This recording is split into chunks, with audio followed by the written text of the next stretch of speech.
Goeiemôre, 7 Januarie en dan skop ons af met baie goeie nuus vir die refugee program.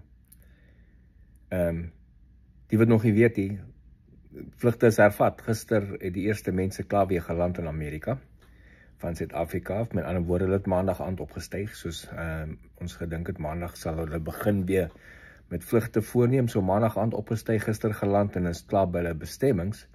En ons het nou die merk oorskryf van 1000 mense is al in Amerika, van Suid-Afrika af, sedert die program begin het.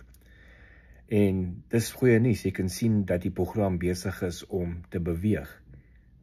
Om het in konteks te stel, kyk na die nommers, onthou Oktober niemand gevlieg het weens die shutdown.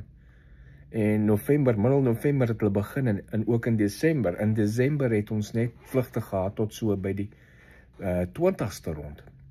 En as jy kyk na die amptelike nommers vir November het 125 mense in Amerika aangekom.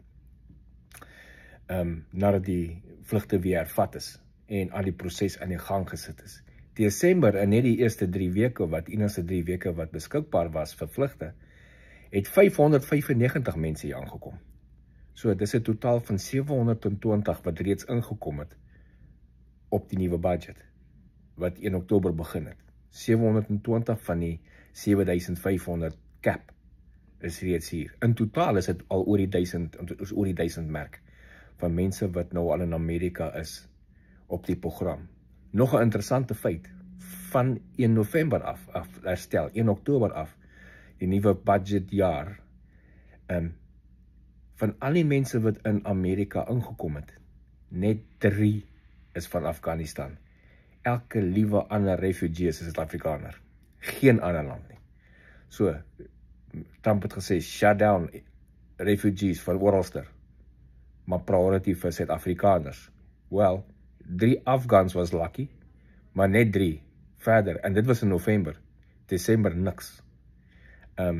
So van die nuwe finansiële jaar 1 Oktober, soos ek sê, 720 ingekom, waarvan 717 dan Suid-Afrikaners is en 3 Afghanis.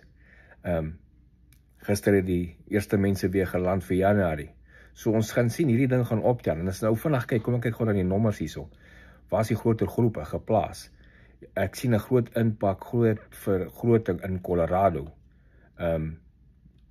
10 in November, 39 in Oktober, in Desember, sorry. Colorado. So ons het mense oral staan, Alaska, Arizona, California, pretty much amper elke staat het al mense begin kry. Maar groot getalle is by sekere plekke. Florida het 'n increase gekry, definitiewe increase van 14 na 48 toe. Ander state het bygekom, Georgia, Idaho en Illinois. Ek praat oor van die nuwe finansiële jaar, ek praat nie van voor Oktober laas jaar nie. Het dan nou 'n paar plekke bygekom. Soos byvoorbeeld Georgia, daar was al mense in Georgia voor Oktober, maar na Oktober, niemand in November nie, maar daar het wel 11 families in Desember ingekom. Idaho het nou mense gekry, nie bygekry. Illinois het nou nie mense gekry. As jy kyk na groot skuwe, Iowa het nou redelik begin optel, hulle het al 53 mense in totaal, net vir die laaste 2 maande, né? Ons praat nou November en Desember. En dan kyk ons verder, groot impacts, Michigan, 26 in Desember gekry. En niks in November nie. En dan ander groot nommers is New York, het gejump van 2 in November na 21 in Desember. En in North Carolina het 'n paar mense bygekry, 22 bygekry by North Carolina. Vir die eerste keer sien ons ook mense nou in Oregon, ding gekom het, daar's 'n klomp mense daar. Pennsylvania het bietjie minder gekry as wat in November gekry het, dis bietjie af, maar South Carolina het 'n massive increase gekry, hulle het 4 gehad in November en 38 in Desember, so daar's definitief 'n growth daar in South Carolina, en daar's groot growth obviously in Texas. Die grootste getal mense sover is in Texas daar, so van die nuwe budgetjaar in Oktober is daar 107 mense in Texas in, so julle wat in Texas is, gaan 'n groot community kan maak, want baie van julle is baie naby in dieselfde, baie van julle is in die Dallas area, so daar sal seker ander paar plekke wees, maar julle wat daar is, julle kan 'n lekker groot community maak en mekaar support. Virginia het ook al groot, hulle is al hier by die 30 in daai omgewing, En dan Wisconsin is al 32, dat skielik hierdie in November 1 gekom, maar in Desember som 31. En meeste van die plekke waar die refugees inkom, is na dieselfde stede toe, na dieselfde groot stede toe.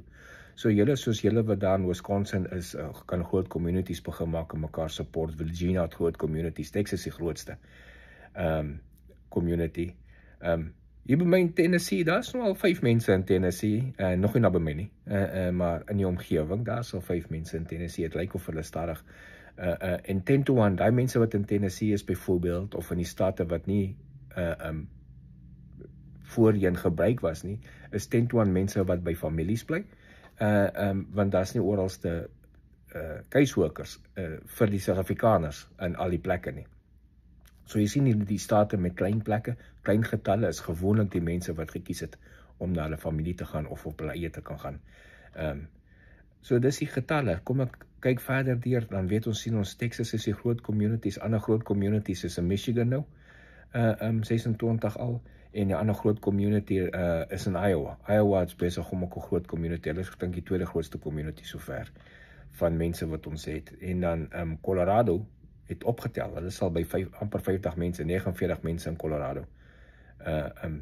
En dis ook waar die 3 Afghanis is. Soos jy die 3 Afghanis opspoor, daar maak maatjies met hulle en laat hulle welkom voel, want hulle is 3 alleen, net 3 mense. Miskien welkom laat voel. Maar hey, dis ons goeie nuus vir vandag. Die ding is weer laat loop. Ek sal kyk of ek vandag of môre kan vra antwoord. Julle het gesien, ek is baie stil, seën en Sondag. Maandag, Dinsdag niks gedoen nie. Ek is heeltemal te oorweldig met werk hier so by die werk. So as ek kan 'n tydjie afknip, sal ek ingaan en kyk of ek na vrae kan kyk en mense kan antwoord. Geniet die dag verder.